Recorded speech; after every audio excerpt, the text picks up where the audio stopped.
Hi, everyone. John Hickenlooper here. Thanks for the opportunity to join you, at least virtually, on day 2 of CU Boulder's Right Here, Right Now Global Climate Summit. It's no secret that Colorado is on the front lines of the climate crisis, and our state faces unique challenges. Catastrophic fires, floods, droughts, they're all going to get worse if we don't act. But Colorado is on the front lines of the innovations that will help us tackle these problems head on. We also can't stop talking about the recently passed Inflation Reduction Act, which is the single greatest investment in fighting climate change by anyone ever. The IRA will drive clean energy prices down, create nearly 10 million jobs in the process, and put us within range of hitting President Biden's ambitious climate goals.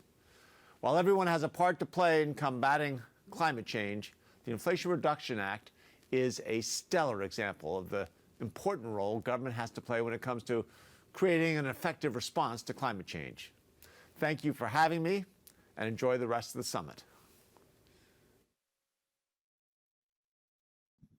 Please welcome to the stage the Director for the Cooperative Institute for Research in Environmental Sciences, Walid Abdelhadi.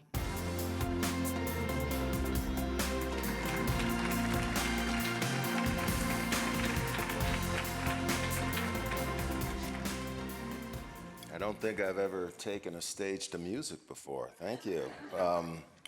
So it's my honor and privilege to welcome you here to this session on the obligations of governments arising from the human impacts of climate change. And I invite you to think a little bit about what government is. Government is a collective. Government does what individuals can't for the good of the country or countries that they serve. And so, as such, the government has a responsibility to its people, the people it governs, to take steps, to take measures, to care for them, to create more of a good for the individuals in a society. And that's easy to get your head around in the context of an individual nation and looking out for its people. But the next step is governments also have an obligation to really work with other governments and elevate the overall societal good. And that takes form in capitalizing on opportunities, but it also takes form, in fact, more commonly, on managing challenges and threats. So I'm excited about this particular panel because we're going to explore the things governments can do, the limits, the challenges, the opportunities, the scope and obligations of governments. As was said, I'm director of CERES, the Cooperative Institute for Research in Environmental Sciences, here on the University of Colorado Boulder campus. We are a 900-person environmental research institute, 200 of whom are students. I'm very proud of that, actually. And we do primarily work in the physical domain, the physical dimensions of environmental change, understanding how our world works, understanding how it's changing, and understanding the implications as a result. The implications in the physical space, but also the implications for people. And you know, while our focus through our longstanding partnership with NOAA, the National Oceanic and Atmospheric Administration, and also support from many other federal agencies, private sponsors, foundations, and such, while our focus is primarily on understanding the physical dimensions of environmental change, we're moving toward and trying to partner with entities that get more into the social domains. How does this affect people? Where our focus is in understanding is crucial. We need to know what's happening, why it's happening, the processes at work, and what the implications are. But the real meaning is derived when ultimately it reaches people. And so we're looking forward, literally looking forward to improving our abilities to take this knowledge, continue to be a powerhouse in this domain on this campus, but carrying it further, interacting with other partners and working internally to advance this in the social domain. So it really is, I'm excited about this panel. I think I'm excited about the whole event, actually. We're touching on so many crucial topics, but today is about the roles and responsibilities of government. There's a lot of debate about that. Government to its own citizens, but also governments to citizens of other nations. So I look forward to the panel discussion that lies ahead and the questions that follow, and hopefully the answers. And with that, it's my privilege to introduce Nick Clark from Al Jazeera to moderate the panel. So thank you. Please join me.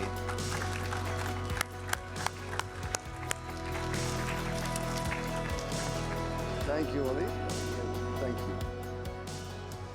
Thank you very much, Waleed, and good morning and welcome to day 2 of Right Here, Right Now. Such an important event at this time.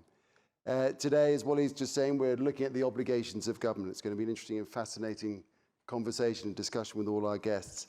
You know, Al Jazeera has a motto. It is the voice of the voiceless. And those are the stories that we cover, chiefly from the global south, stories of the voiceless, of the vulnerable, of many in a void of governance. And as you can imagine, we're busy. There's continual stories happening all the time, especially in the domain of climate change. Climate change is upon us. There's worse looming on the horizon, and the impacts are already colossal, as we've been hearing from the senator, as we're hearing all day yesterday. So it's an important moment to throw the spotlight on the responsibilities of governments on this ever-burgeoning battlefield that's all around us. So let me introduce you to our panel, mostly virtual, but here in person is Yeb Sano. Yeb is a 3-decade veteran of the environmental movement from the Philippines, and he serves as the executive director of Greenpeace Southeast Asia. Particularly interesting because Yeb led a team in the successful landmark human rights case filed against fossil fuel companies at the Commission on Human Rights. It was unprecedented and perhaps a sign of things to come, and more on that in the discussion in the next hour or so. Also, we have Janine Coy-Felsen, who's joining us via Zoom. A senior diplomat in the Belize Foreign Service, Janine served as its ambassador to the United Nations and was involved in the finalization of the 2030 Agenda and the Paris Agreement, and was strategist to the chair of the Alliance of Small Island States. And Janine is conducting research on post-2020 finance, critical issue, of course, while continuing to advise on climate and oceans. We also have David Boyd, who is a UN Special Rapporteur on Human Rights and the Environment. He's a professor of law, policy, and sustainability at the University of British Columbia, the author of 10 books and dozens of reports and articles on environmental law and policy, human rights and constitutional law. And finally, we have Augustine Njamshi, who's a lawyer with 26 years of experience in environmental policy and governance advocacy in Cameroon and Central Africa. And more recently, he was co-chair of the African Development Bank CSO Committee and was elected African CSO Observer for Climate Investment Funds. And Augustine also serves on the Pan-African Climate Justice Alliance. So there we go, quite a lineup. 3 participants on Zoom, what could go wrong? Ladies and gentlemen, our guests.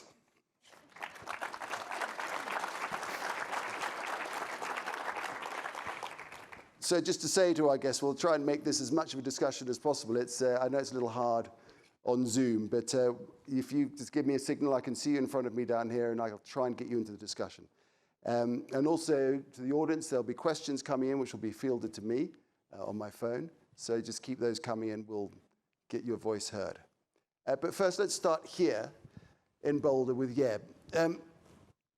I'd like first, Yeb, to drill down on your experiences of the interface between climate change and human rights in your homeland of the Philippines. And perhaps a good way to start would be your experience back in 2013 when you were at Warsaw, I think it was, the climate conference in Warsaw, COP in Warsaw in 2013. And at that moment, a super typhoon at that moment struck the Philippines when Yeb was there. Take us through what was happening at home and how you responded while you're at COP and what the whole experience was like. Well, thanks very much, Nick. At the onset, I'd just like to express my deep gratitude for this conversation, for the opportunity to bring the voices of my people and communities impacted by the climate emergency. It's such a distinct honor and privilege for me to be here, especially in this panel.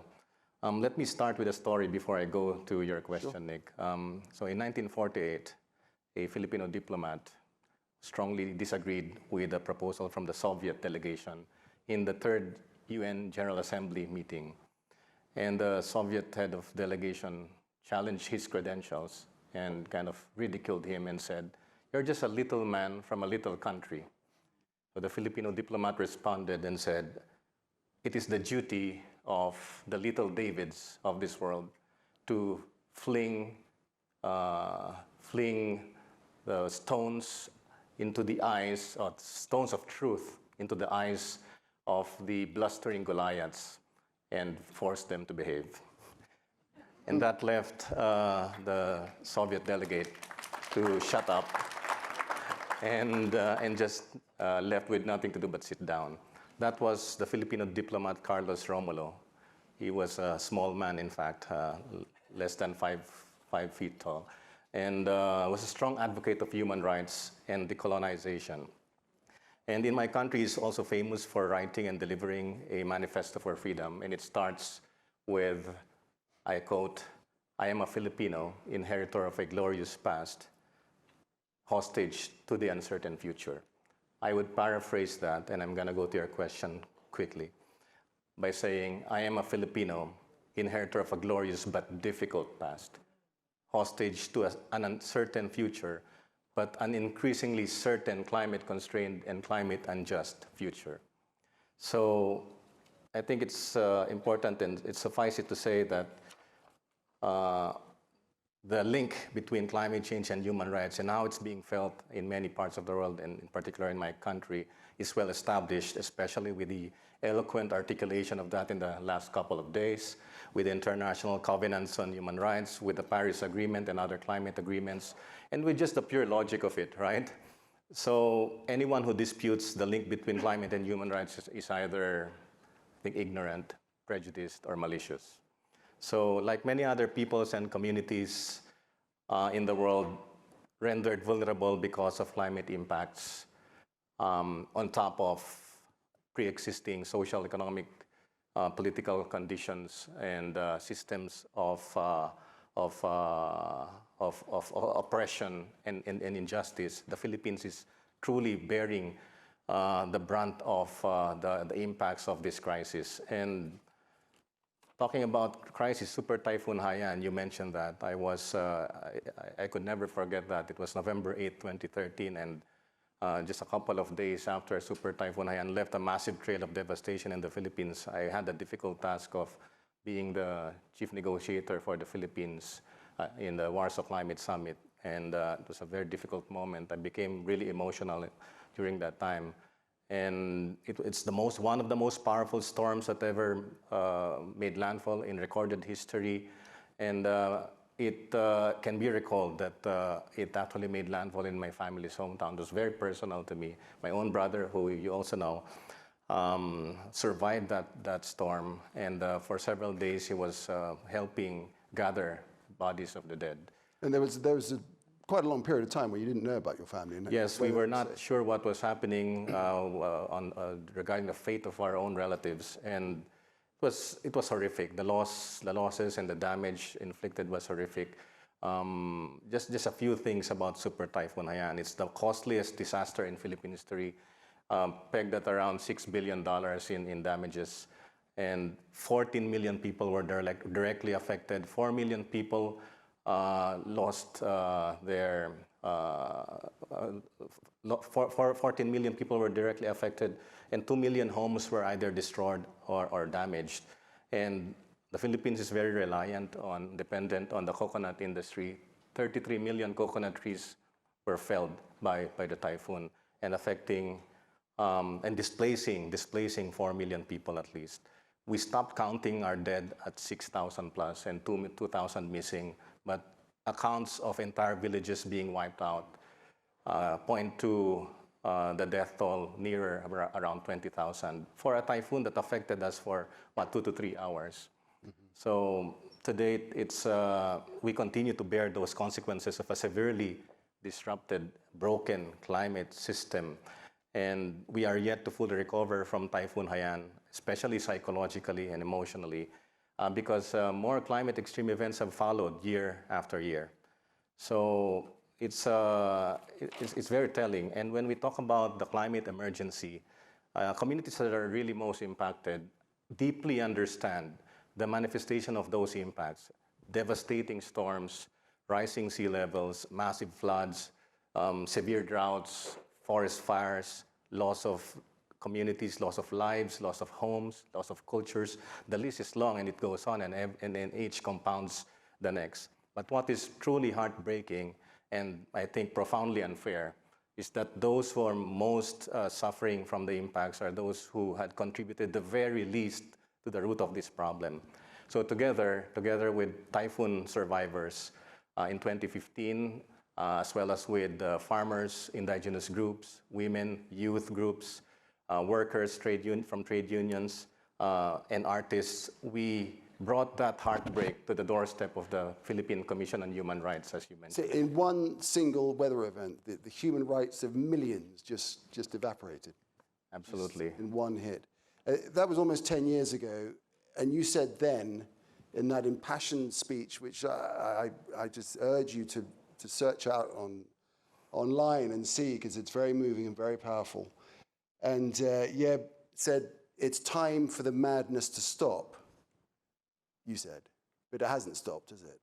The typhoons keep on coming, as you say. Things have not improved. And the responsibility lies with national leaderships, but mainly, of course, the leaderships of the global north of developed nations. Well, absolutely. When we talk about the obligations of governments, we have a set of international elements in terms of our legal framework, especially, that can allow us to hold governments to account, in particular those who are not fulfilling their commitments or obligations under international agreements. And when we interface those covenants on human rights as well as with climate agreements, it becomes much clearer that they're not only accountable for for example, not being ambitious enough in terms of mitigation and reducing emissions, but it becomes a human rights obligation, and therefore those obligations become part of a conversation of states being duty bearers for their respect, protection, and fulfillment of human rights. And if they're missing any of those three, respecting, protecting, and fulfilling human rights, then they're violating their duty as states and governments. Right, states are duty bearers. Okay, let's get on to the Zoom guys. Janine, if I can start with you first of all. I think we're all agreed that governments are the duty bearers. They have an absolute duty, but those in the global north and developed nations have a greater responsibility. That is a view we all know is very strongly held in the small island states, which are deeply threatened by what's going on. Tell us a little bit, if you would, about the degree to which human rights are impacted there, and what are regional governments trying to do about it in the face of slow, to say the least, slow mobilization from the West?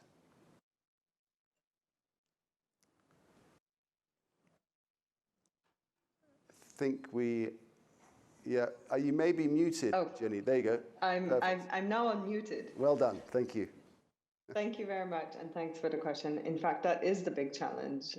How exactly can we mobilize when what we have to mobilize is so limited in terms of resources? So I am from Belize, and I am part of a group of countries called the Alliance of Small Island States, and AOSIS has been fighting a very long battle for greater international cooperation to support countries like the Small Island Developing States and other countries in vulnerable situations to get greater support for action that would ensure our resilience, our ability to continue to survive and to thrive. What does it look like on the ground when, well, we already heard in this situation where a typhoon hits. If you look at a small island developing state, if you think of Bahamas, which is closer to North America, and you think back to Hurricane Dorian, you actually could not see the Bahamas when Hurricane Dorian sat on top of that string of islands for a number of hours, not two, a number of hours. You couldn't see it. That's the scale of the hurricane, and you well know the scale of the impact of that hurricane. We can also think of Hurricane Maria and Hurricane Irma that hit Dominica and Antigua and Barbuda. Dominica suffered over 200% of their GDP as a result of the Hurricane Maria. 200%. So when you talk about not being able to recover and not being able to recover right away, that's a clear example of the type of impacts that you'll see. Now, what does that mean in terms of human rights? That's a loss of life, we've heard and we've seen. It's a loss of health. It's a loss of right to food. It's a loss of development. And it's a loss of self-determination, one of the fundamental rights that we have enshrined in the UN Charter. So that's the type of impact we're seeing. And so, for that reason, and it's something that small island developing states had already anticipated 30 years ago when the United Nations Framework Convention on Climate Change was being negotiated. And they put on the table at that time the importance of finding a response to what would be expected to be loss and damage. That's the type of impacts where you can't recover from. And even if you do your best, make your best efforts to adapt, you simply cannot avoid those impacts. 30 years later at COP27, we finally have a response, an agreement to establish a loss and damage fund that hopefully will galvanize support for small island developing states. Janine, we'll get on to loss and damage for sure in a little while, but just tell us a little more about the scope and the ability of small island states to deal with what they're faced with and how urgent it is for Western nations to step up. So you may have seen the much bandied around figure of 100 billion, the climate finance commitment that was made back in 2009 and enshrined in the Cancun climate agreements in 2010. Of that 100 billion, well, first of all, it hasn't been achieved. It was supposed to have been achieved in 2020. And in the most recent reports, I think we're at 83 billion per year. So there is already a gap of 2020 to 2021 and now 2022. Between 2016 and 2020, 39 small island developing states received about $1.5 billion in bilateral climate finance. In that same time, about 21 small island developing states paid something like 18 times as much to external creditors. So when you ask what we have to confront the impacts, we simply don't have much to deal with. We are facing an international financial architecture that simply is not fit for purpose to support our countries.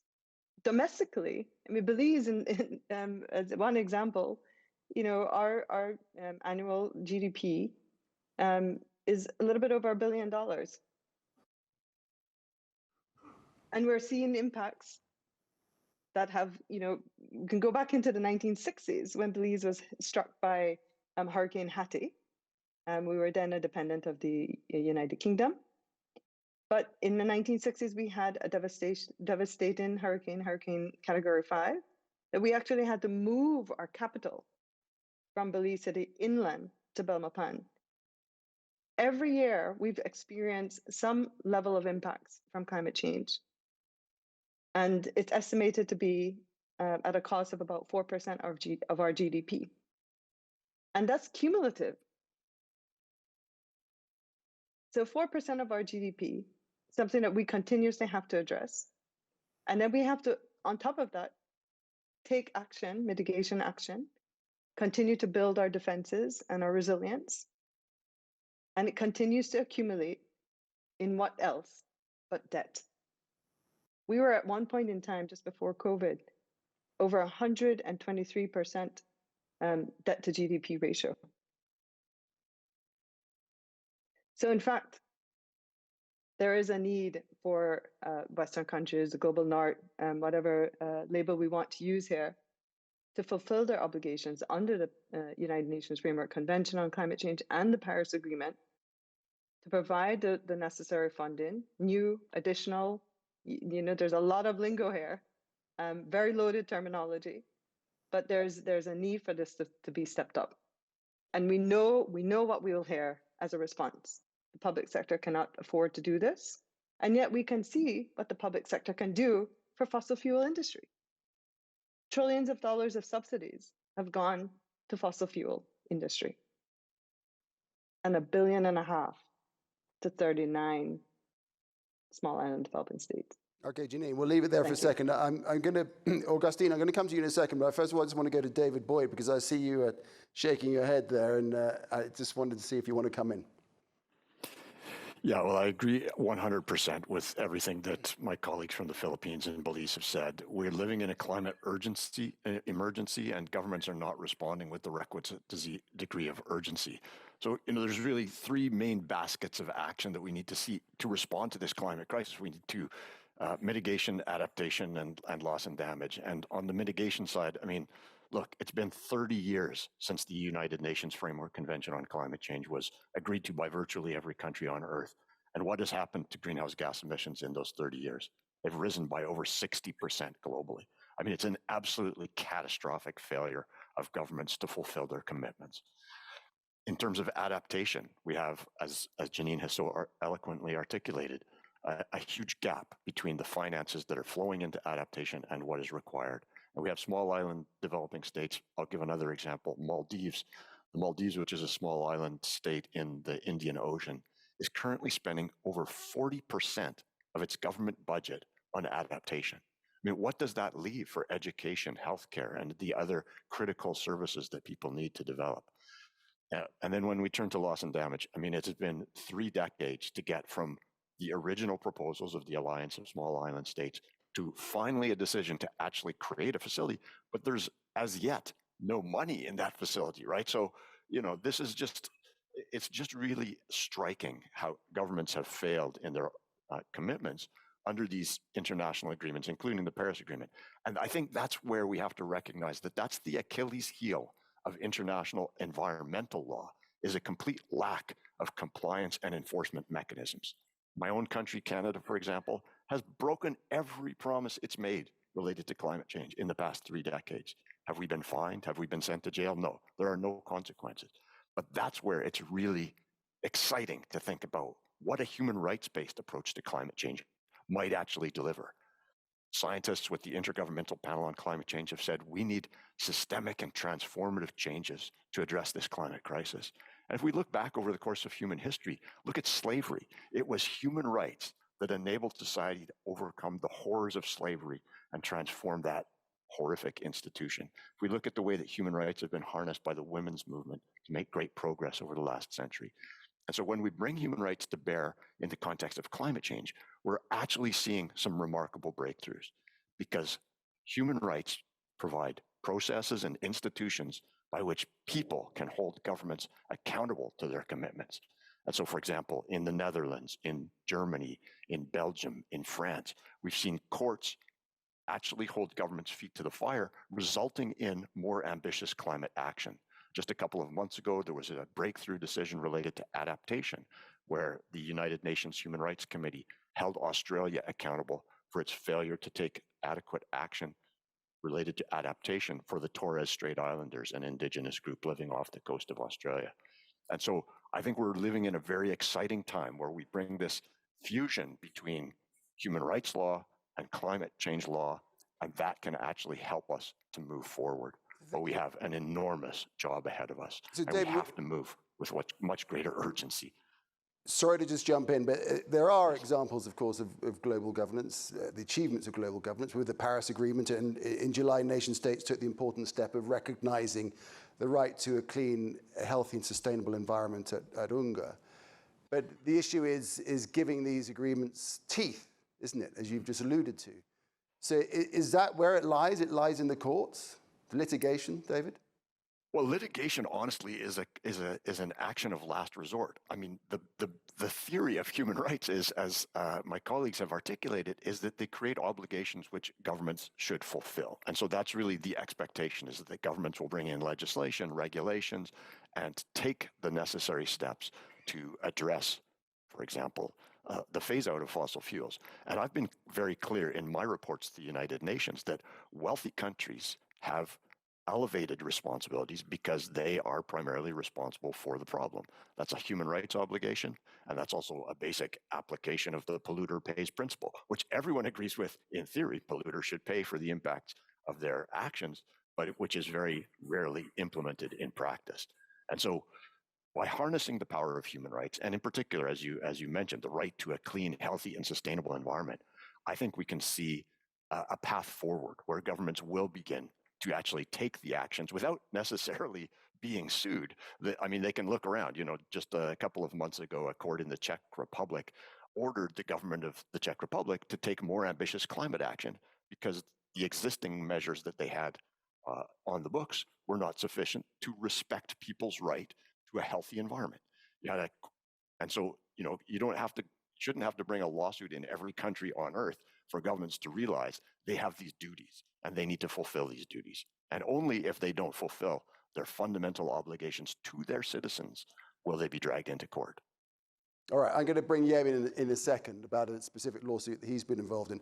But first, Augustine, I'd like to bring you in. You've worked in governance advocacy in the Cameroon for years. What's your sense of what's going on and what the way forward is to try and extract some action from the stultifying progress that we've seen so far in the West? Thank you so very much. And Yen, I'm glad to see you again. We met sometime in Paris in 2015 when we took these petitions to Élysée, to the French president during COP21. This topic is very important, and I'll be speaking from Africa as an African. And everything I say here is having that background of Africa, and of course, by extension, other developing the global south.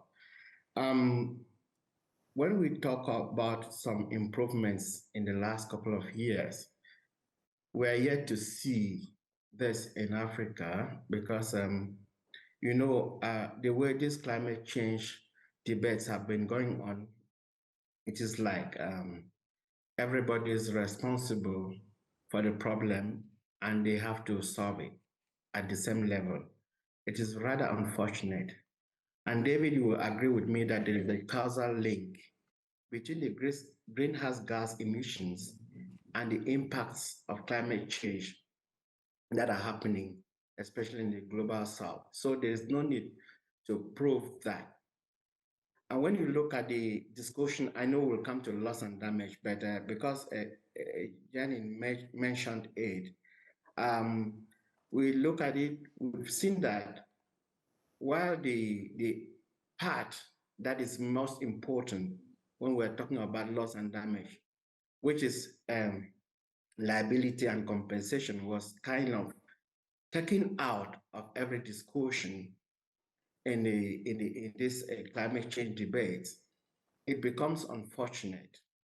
We're used to having pictures, films from Africa showing, you know, droughts, floods, hungry people. And we've always said in the Pan-African Climate Justice Alliance that when these pictures come up now, under the climate change context, we're not looking for sympathy. Don't sympathize with us.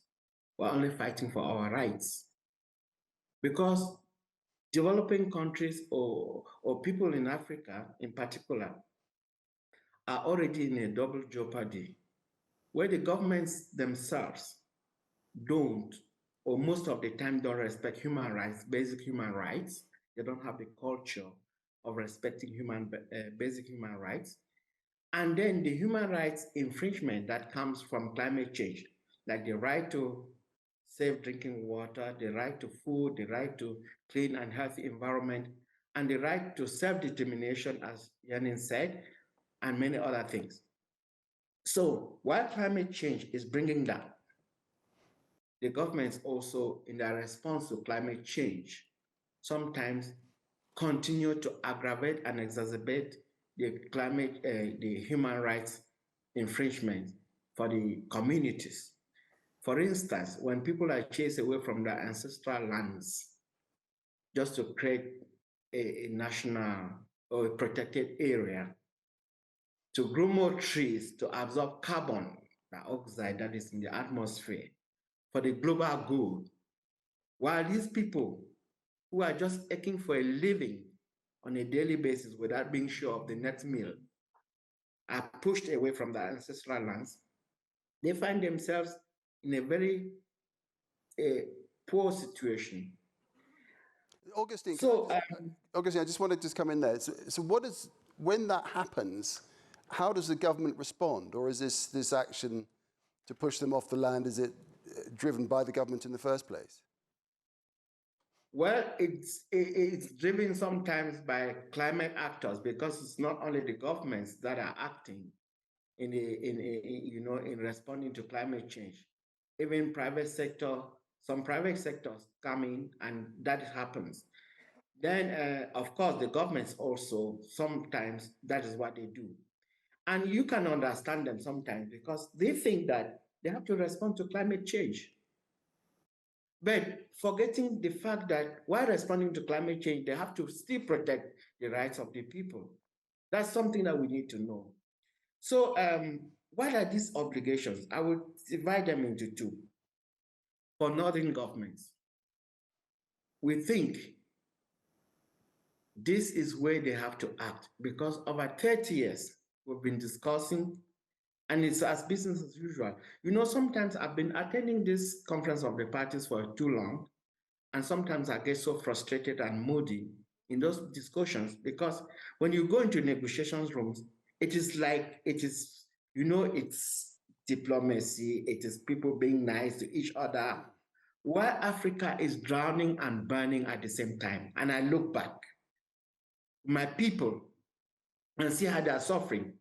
It's very frustrating. So let's get this clear. If the governments of the global north are not willing to provide the necessary finance and technology to help developing countries to fight climate change and to adapt to climate change, they should stop talking about human rights in other domains because they're not showing a good example. When once a woman in Malawi loses her farmlands and her children to floods, and somebody says they cannot be compensated because the part of liability and compensation is not really that featuring in the climate debates, then that's an abuse of human rights.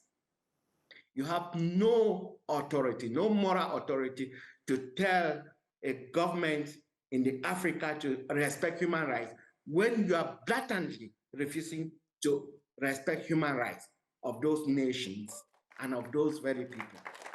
I think that's how it should come. Secondly, when you look at this so-called fund for loss and damage, the second part of the decision says that the arrangements will be complementary and include other arrangements out of the Paris Agreement and the UNFCCC. We are confused and we are concerned here because it will be like, any arrangement that happens out of the multilateral space can be accepted, can be included as the arrangements for the fund. Okay. You know what Obviously, we're going to come on to loss and damage in a sec. So let me just move on from there, but all incredibly well put and passionate and very moving, and recognize that the deep frustration that's there. But I just want to return to the concept of litigation, because Yeb has a story to tell about that and your successful human rights case, and how you think that fits into the whole remit of the ensuring that the governments adhere to their obligations. Oh, yes. Well, first I have to clarify that it's not a court case. The TAC is to go to a national human rights institution so that we strengthen the nexus between human rights and climate change. And that could provide a basis for further legal action for the whole world. But I just want to pick up from Augustine's passion here. And I want to paraphrase what Nelson Mandela said. Overcoming the climate crisis is not a gesture of charity. It's an act of justice.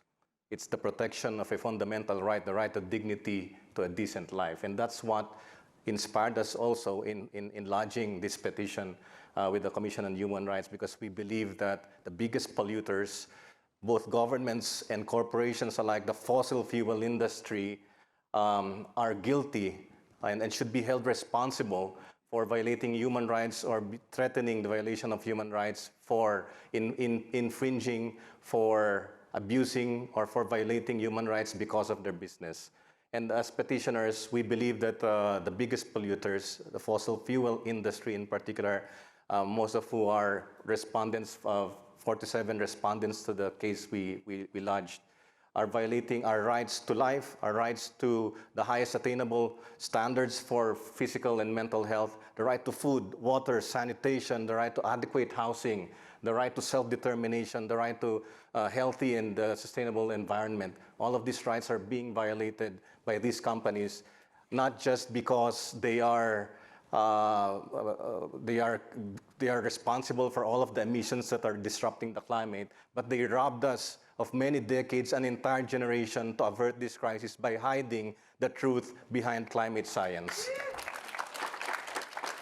And this case has been, the ruling of the Commission was monumental. They found that states have a human rights obligation to prevent the foreseeable effects and ensure that those most affected, particularly in most vulnerable situations, have means to remedy and also to adapt meaningfully to have dignified lives. And they also found the biggest polluters in this particular petition to be legally accountable for obfuscation of climate science. And that's big, because what the Commission is saying, they lied to us. And lying is immoral. And the Commission also found in this very landmark ruling that they're also morally accountable for delaying and derailing the energy transition. And that needs to be said, and that needs to be celebrated. And that's why we're excited, like what David is saying. It's exciting time.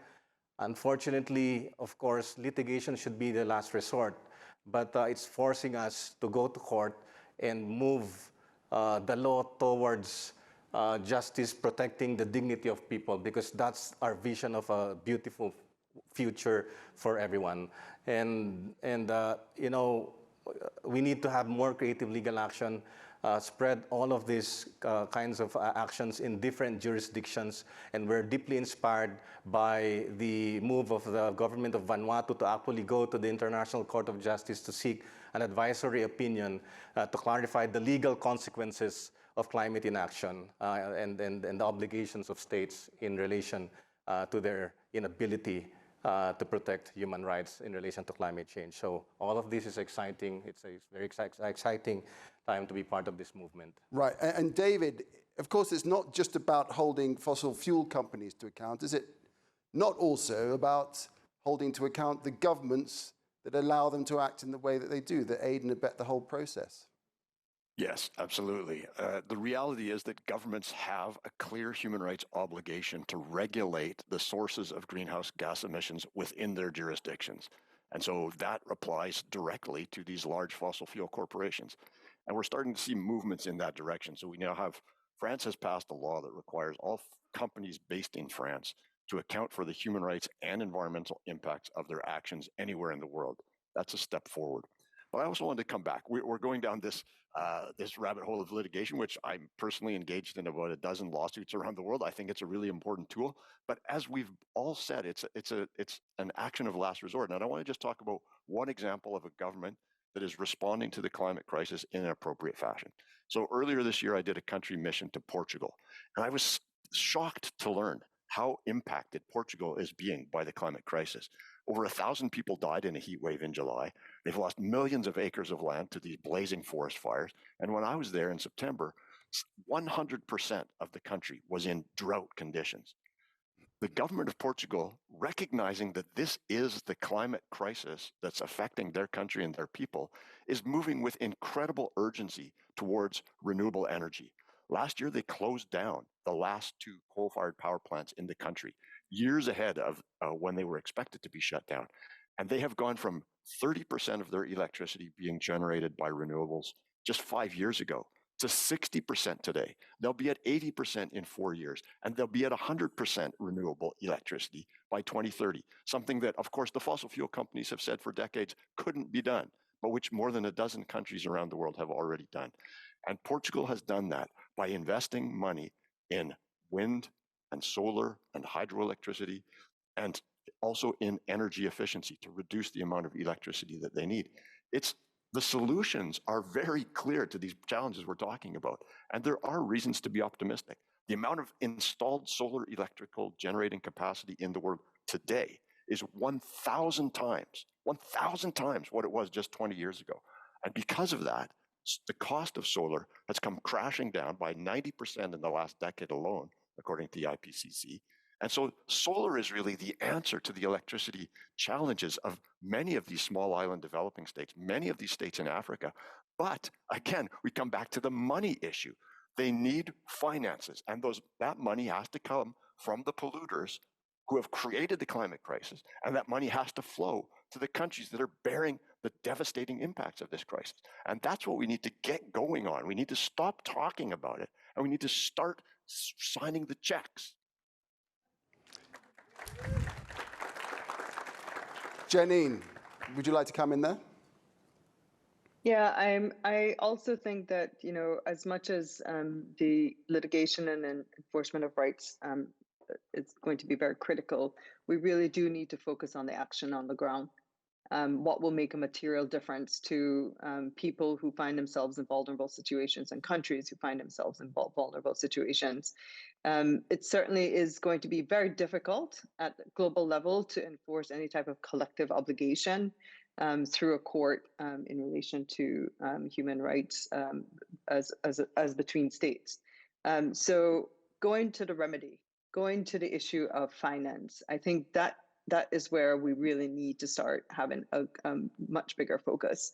There are countries, yes, who are undertaking the obligations to protect human rights and to provide healthy, safe, clean environment, including in developing countries. And I want to hold up small island developing states as being one of those. Belize has had 60% of renewable energy for some time now, and we want to go further.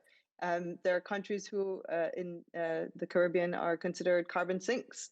But for us to continue to progress, we need to have support. And yes, renewable energy is the key to ensure that we can have steady, sustainable energy for all well into the future. But it costs a lot to get that type of technology into our countries. And whilst we would love to see more favorable terms to have technology transferred to our countries, there are regimes that are in place that limit that. The intellectual property rights regime in particular, that has created some obstacles to getting that type of technology into our countries. But just the sheer cost of capital is something that really needs to be addressed. We know that it will take multiple times more capital to have investments into small island development states, some, with populations in the tens of thousands. So there are no economies of scale. And the cost of capital then, of course, and transaction costs increase. So we need to start looking at the financial institutions that we have. We need to look at World Bank, and all of you will have heard about Mia Moore-Motley's Bridgetown Initiative and efforts to call out multilateral institutions, to reform those, to look at how we can create opportunities for investments in all developing countries, not just small island developing states. That's the type of focus that we need to have now. Thank you. Thanks, Janine. Augustine, the problem is, of course, though, that despite the momentum that was beginning to build up after Glasgow, then suddenly we have the Ukraine war, the Russian invasion of Ukraine, which has turned the energy supply upside down. And when you have momentum that is suddenly stopped in its tracks in that way, it's incredibly unhelpful to the cause, isn't it? So how can we circumvent that, given that the world is focused on trying to feed and to heat their own people at home, when countries like yours and across Africa and the global south are in desperate need of the finance that we're talking about? Thank you. I think what we saw with the Russian-Ukrainian war is the impact. It did not just the impact were not just in Europe or in the developed countries. We had the impact here because of the rising food prices and things like that. So we could not limit the impacts out there. Again, that also shows, you see the actions of some countries that went back to open their old coal mines and some energy sources that they abandoned or they promised to abandon some times ago.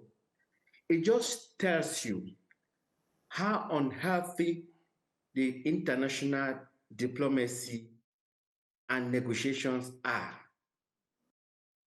With a single threat of one winter, countries go back to open those coal mines or gas, whatever. Think of these countries that have been in climate crisis for over the years, and that climate impacts our daily lives. So it shows you how imbalanced these climate dialogues are. Secondly, these governments or countries in developing world, in Africa in particular, are doing enormous efforts already. In fact, there is a report recently published by TFON that says 11 countries in sub-Saharan Africa, representing 350 million people, are spending 5 times a budget for adaptation action than for healthcare. That report is entitled Dying to Adapt. So these countries are paying for climate change for something they did not cause with the lives of their people. Do we need to die and be wiped off the globe before an action is taken? Now, Jenny just talked about these hindrances to technology that are here because of intellectual property rights and the cost of research and development.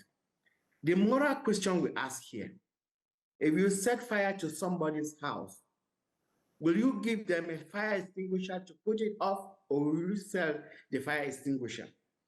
Is that morally correct? Things that are so abnormal, we're seeing them as normal. We can't take all of this and push into climate change and think that people should just stay quiet. I think the developed world has a responsibility. And in fact, they have to recognize that, because we're not seeing that recognition in practice. It is important, therefore, that we should understand that the global community is like in a Titanic. The impacts of climate change are being felt down here. more and faster, at the end of the day, everybody will sink. This globe is the Titanic for us. So I would want to repeat here, Africa is not begging for sympathy. Africa is only fighting for their rights. The African people. Sometimes the government don't fight the way we fight. So it should be recognized like that, except and unless there's an overhaul in these climate debates. Business as usual will continue. Do you see why adaptation has been left to the back burner in climate action? In fact, CPI recently published a report which says that between 2019 and 2020, global climate finance was $632 billion, of which only $46 billion were dedicated for adaptation. That shows you the imbalance. The Paris Agreement is very clear. It should be 50-50. Article 9 of the Paris Agreement is to the effect that climate finance comes from developed countries for action in developing countries. And it further says it should be aligned with the priorities and plans of developing countries. Okay. What are our priorities? Adaptation. Are we having adaptation finance? No. Augustine, we're going to move on with this whole issue of finance and governmental responsibility to fill the buckets in a second, but we've got questions coming in thick and fast from everybody here and those online, and it's hard to choose which one to go for. But David, how about this one? The Montreal Protocol was relatively successful at reducing the use of ozone-depleting substances. Why do you think that particular agreement worked and was enabled when it's so hard to deal with this issue of rising emissions and keeping temperatures below 1.5? Yeah, quick answer. I think I would say that the Montreal Protocol was blindingly successful. I mean, it reduced the emissions of ozone-depleting substances over 99%. So that's just a fantastic accomplishment. But the reason it was much easier to replace a small subset of chemicals with substitutes that were also profitable for the very same corporations that made the problematic substances. So in contrast, climate change is a global challenge that infuses every aspect of everyone's life because we are so deeply dependent on fossil fuels, and the powerful corporations that have profited to just gross amounts through the exploitation of these fossil fuels are an extraordinarily powerful industry that, as my friend from the Philippines has said, has blocked progress for decades by telling lies about climate science, by telling lies about economics, and by manipulating governments to bend them to their will. So as much as I would like to say we should have an international environmental agreement on climate change that's as effective as the Montreal Protocol, the reality is it's very different situations. The one thing I would say, though, that was in the Montreal Protocol, which has not been in the Framework Convention on Climate Change, has not been in the Paris Agreement, is that it did make provision for huge transfers of sums of money and technology to the Global South, which the countries of the Global North in that context actually did fulfill their responsibilities. And so all countries in the world banded together collectively to phase out those ozone-depleting substances in a way that we haven't seen in terms of the climate crisis. Right, and it did show how the world can coalesce behind dealing with trying to solve a problem. And Janine, perhaps if you could take this on, I'm just going to flip back to the Russia's invasion of Ukraine, because that also showed, and as did COVID, how the world can respond to global emergencies and raise billions in a flash. Except that it didn't actually prove a very good case for the equitable sharing of those funds. So yes, indeed, we saw trillions of dollars being mobilized domestically. At the same time, we also saw governments walking back their obligations internationally. So we know the United Kingdom, for instance, cut its foreign aid budget. We saw various other aspects of, and even now, countries saying that they might not be able to meet their obligations, financial obligations under the Paris Agreement, United Nations Framework Convention on Climate Change. So it's possible. It's possible to be able to mobilize the trillions, but it's the political will that we still have to deal with. And we also have to deal with what was just mentioned of a tremendous lobbying effort that continues to protect an industry that destroys the planet. Thank you. Political will behind loss and damage, there was, that was demonstrated at COP27, yeah, wasn't it? This was a triumph, this agreement over a loss and damage fund, but as I say, the bucket is empty and it needs to be filled. And we were talking yesterday, weren't we, about filling that bucket, and they reckon, what is it, $500 billion a year is needed solely for loss and damage. And as Janine was talking about, we can't even find the $100 billion a year, which was promised from 2020 as a separate entity. And as this is the responsibility of the governments we've been talking about, of developed nations here, forgive my cynicism, that bucket ain't going to be filled, is it? Well, if we're going to rely on the track record of countries that are supposed to have commitments towards providing finance and technology to countries that need it, so that we can join in the endeavor of mitigation as well as being able to manage the unavoidable and avoid the unmanageable. The prospects of the loss and damage fund being filled up is dim. However, I still think that cementing the loss and damage fund puts loss and damage as a pillar of the climate convention. It makes everybody understand that there is an accountability, there is a justice aspect to the whole conversation on climate that is outside of the mitigation and adaptation conversation before. When we have the loss and damage fund, that is a moral expression and a moral victory of developing countries, especially those who are particularly vulnerable to the impacts of climate change. It will probably not have enough money, but we will fight for it because there's windfall taxes that we can get money from, the obscene profits of fossil fuel in companies. We can get money from that. It doesn't have to be merely public funding that would go into the loss and damage fund. We can get money from the fossil fuel subsidies as well. That runs into the trillions of dollars.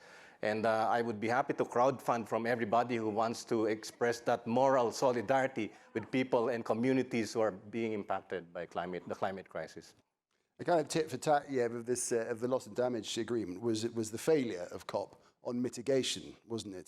The inability to come up with any progress on reducing emissions. And so, yeah, what's the point of loss and damage fund if you've got a planet that's burnt? That's the problem, and that's the frustration of our friend Agustin.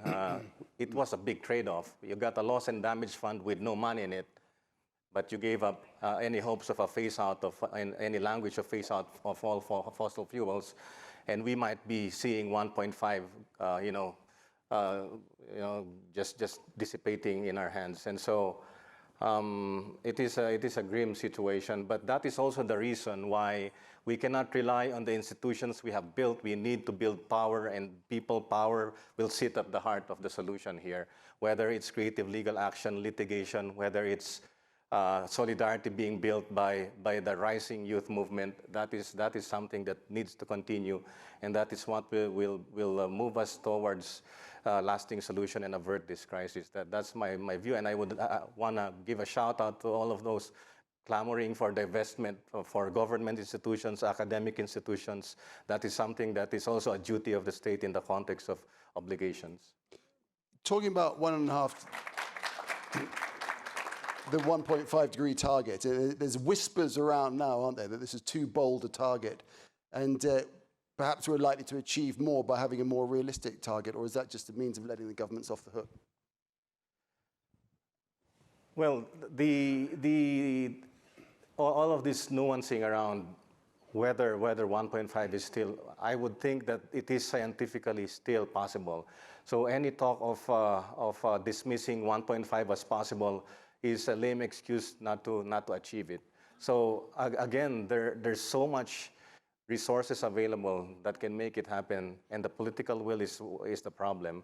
And we have to dismantle the shackles of the fossil fuel industry and the hold of the fossil fuel industry on all of the governments that go to all of these conferences. And I would say, the battle will not be really won or lost in these plenary halls. And even as we bring cases to court, the battle will not be won or lost in the chambers of law. It will be won or lost in the chambers of people's hearts. And that's why we will do everything we can to reach the hearts and minds of people and build the movement and build solidarity like we've never, ever done before. That's beautifully put, the chambers of people's hearts. Do you think COP is fit for purpose? Well, I'm not the best person to ask because I left that job. I'm now a recovering climate negotiator. I probably sit in the basement with other ex-negotiators and wondering what happened. Yeah. Yeah, okay. You talked about the importance of the grassroots movement. Janine, climate activism, important part of human rights, the right to protest and to be involved in the discussion.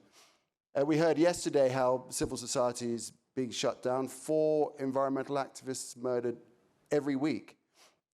Clearly an infringement of human rights coming from the very top of government. What's, in your region, how is civil society space there being managed, and what kind of examples can you give of what's going on there? Yeah, well, first of all, let's just say that we have to give credit where credit was due. And I don't think we would have seen the success on loss and damage if we had not had the full weight and pressure from civil society. And all these actors who have been clamoring and using whatever multimedia platform they can to really bring attention to the injustices that are being faced in the global south. We also have to give them credit for what they did to bring that recognition of the right to a safe, healthy, and clean environment finally to the General Assembly, where it was recognized only a couple months ago this year. In the Latin American Caribbean region, clearly there are lots of different activists involved. In the Caribbean itself, the civil society activity is slightly different from what you'd see in Latin America, and probably less resource than in the Latin American region, but nonetheless still very important, quite vocal. There are reliable institutions like the Caribbean Natural Resources Institute that has been extremely vocal and active in mobilizing the voices from the ground on climate and other environmental related issues. I think a major breakthrough in the Latin American Caribbean region has been with the Escazú Agreement, which allows for more inclusive participation in climate action. It just recently entered into force, but I think that's the first agreement of its kind. I might be wrong, maybe David will correct me, but I think it's the first agreement of its kind, regional agreement of its kind, to really bring focus on the importance of ensuring that climate action is inclusive and it is participatory. So I think that would be one of an example that I can offer from the Latin American Caribbean region.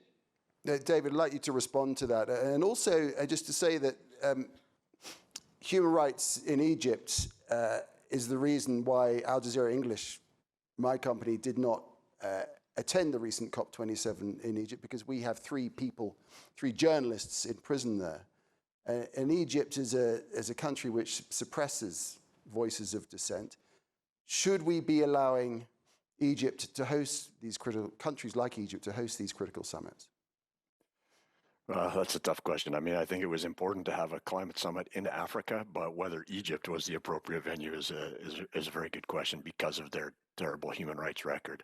I want to just come back to what Janine was talking about. The Escazú Agreement is actually the second regional human rights and environment treaty in the world. There's one called the Aarhus Convention, which governs about 45 countries in Europe, West Asia, and now has an African nation that is close to becoming a party to it. But the Escazú Agreement, covering Latin America and the Caribbean, is super important for one reason that's directly relevant to your question about the violence against environmental human rights defenders, because this new treaty, the Escazú Agreement, is the first in the world to have a specific provision of requiring states to take action to protect environmental human rights defenders. And so that's a very new treaty, but it's a very promising approach to have actual shine the spotlight on governments and clarify that they are responsible for making sure that there are safe spaces for activists, that there is rapid investigations when there are claims of violence, and that the perpetrators are prosecuted and punished for taking those horrific actions. And there are hotspots, unfortunately, of violence all over the world against these incredible civil society organizations. And I want to connect that back to the 1.5 degrees target, which was set in the Paris Agreement. 10 or 15 years ago, we were on track for 4 to 5 degrees of warming over the course of this century, which would have been absolutely apocalyptic. We have stepped back a bit from the brink, which I think is really important to give people hope and optimism that we can address this challenge, because now we're talking about 2 to 3 degrees of warming over the course of the century, which is still hugely, hugely concerning. Don't get me wrong. We're already seeing devastating impacts at 1.2 degrees of warming, much greater impacts than scientists anticipated. So we really have to, again, this comes back to what we talked about at the outset. This is an emergency, but nobody's treating it like an emergency. We should be investing, just as we did treat COVID-19, at least in the global north. We treated it as emergency, raised tens of trillions of dollars to help people to create those vaccines. Excuse me.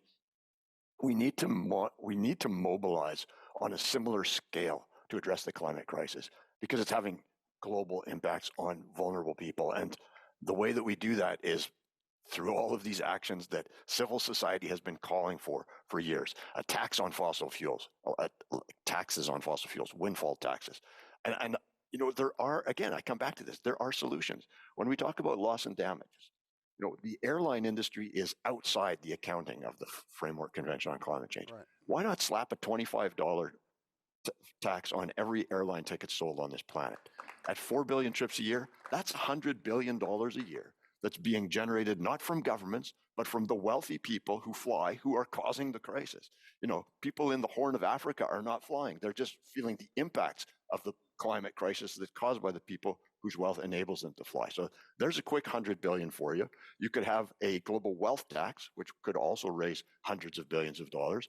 Put a tax on fossil fuels at the source, that could raise hundreds of billions of dollars. So again, we come back to those two words, political will, and that's really our biggest challenge.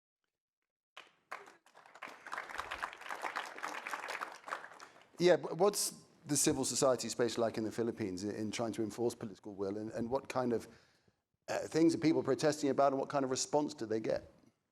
Can you say that again? The civil society space in the Philippines and how climate activists there are dealt with.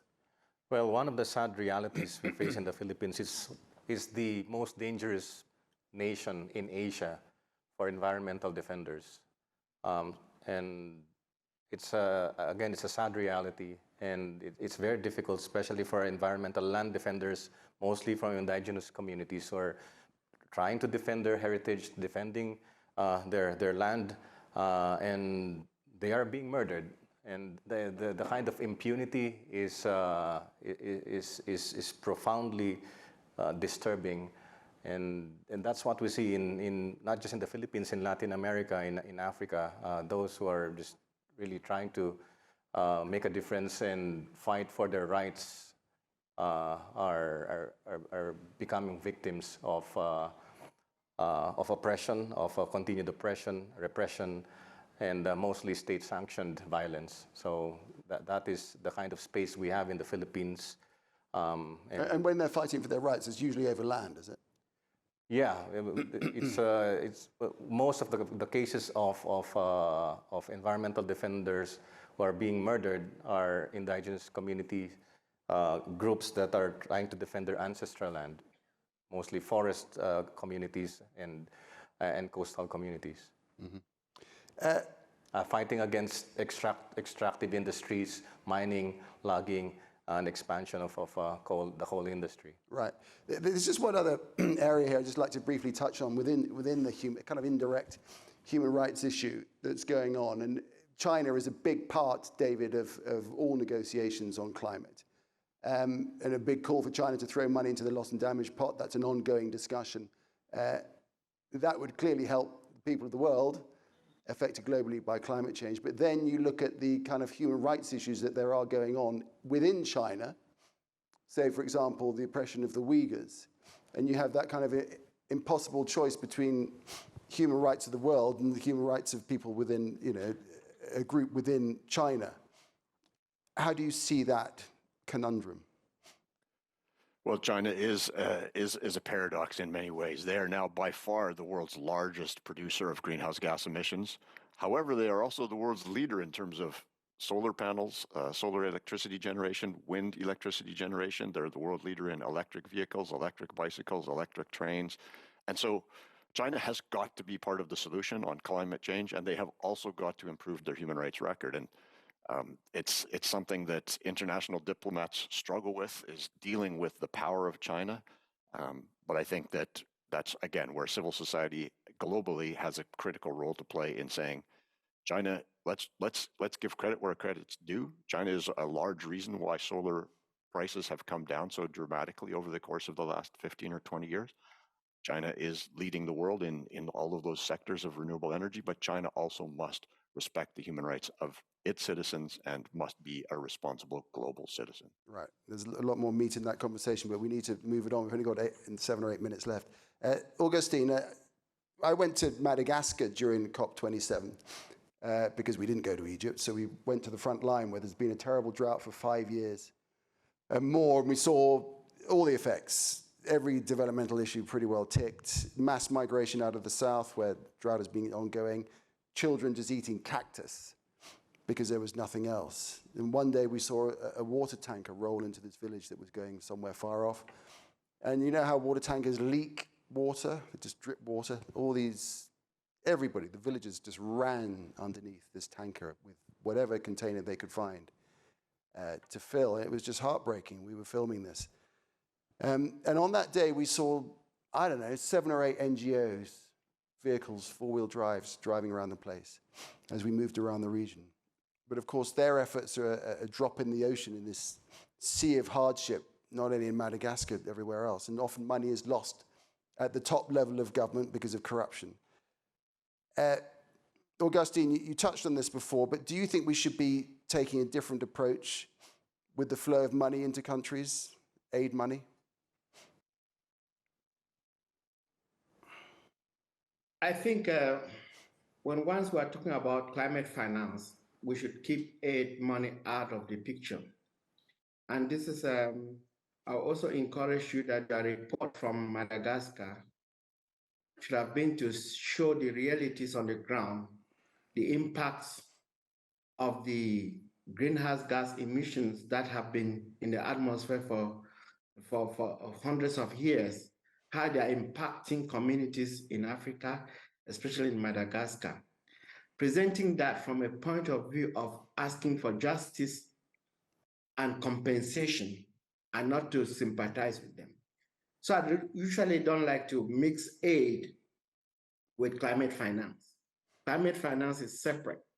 Aid is something you give out of your sheer will, and the quantity, the timing, the accessibility is determined by you. So I like us to keep aid out of the climate discussions. Aid is welcome, but rights are more important. I think that is what we should be promoting here. That said, I think what you saw in Madagascar is just the tips of the iceberg, because if you went to other countries, you could have seen where floods have wiped away whole villages. You go to the Horn of Africa. In fact, we were at COP27 with one pastoralist from northeastern Kenya that has been keeping a record of his losses for the last 7 years, and they are enormous. It is, that said, we think these governments, especially African governments, have to understand that as much as we're on the same side with them, fighting for climate justice, for equity and fairness from the international community, especially the global north, when we come within our countries, that has to be reflected on the people that they govern. It is no use fighting for justice and equity internationally and then turning around to oppress your own people. Wouldn't make sense.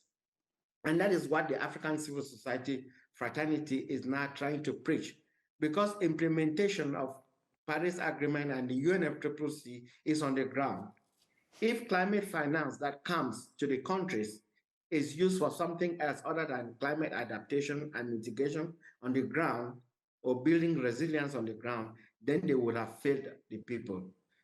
The voice of the civil society in Africa is very, very important, and we're trying to fight the two battles at the two fronts, internationally to have equity and fairness, and then nationally to make sure that our governments are also accountable to the population.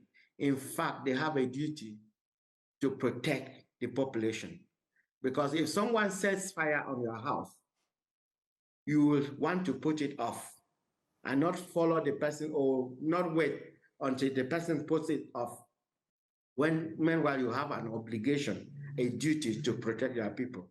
We want that message to sink into the cycles of our governments as well. Okay. We've got 3 or 4 minutes left.